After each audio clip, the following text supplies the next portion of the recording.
Well, rains came as a respite for many in the national capital and the NCR region, but it became tragic when the rains had hit the T1 terminal of the Delhi airport. Well, a roof collapse happened at T1, resulting in taking life of one and in fact grievously injuring at least 4 people. Right now, I'm coming to you from the T1 terminal where this tragic incident took place. First, I'll give you a glimpse of how this roof looks like right now. You can see in those visuals how this entire area has been badly affected.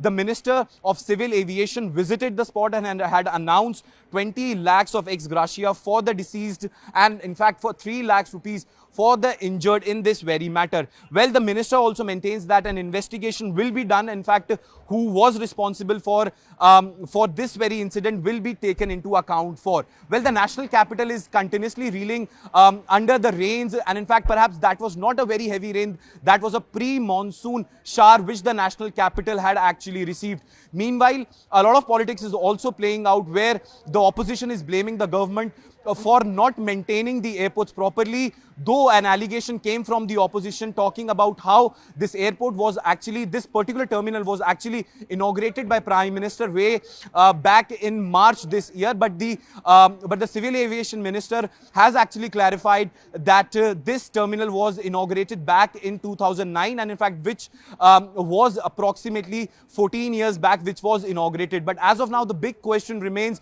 who is responsible for this very incident which resulted in a loss of life of 1 person and grievously injuring at least 4.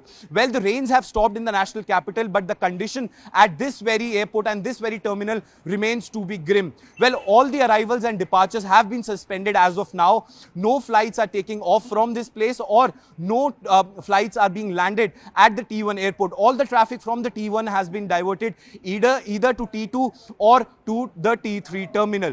Well, when the services will resume, as per the minister, the services will resume soon, but looking at the situation on ground, it seems unlikely that for the next couple of days the situation will change over here. But in fact, I'll give you the glimpse from this very area also how these big cranes are actually being used by the NDRF official and also by CISF officials to actually carry out the clearance work over here, because we have to understand the kind of damage which has happened is very huge, and in fact the kind of debris which is still lying on the arrival on the departure road of T1 still remains to be there. Well, the Herculean task for the authorities will be first to clear this very debris and then to actually make this very terminal operational, because we know that IGI is perhaps one of the busiest airports in the country, and one entire terminal being affected will actually cost a lot to the airlines and also will cause a lot of inconvenience to the passengers.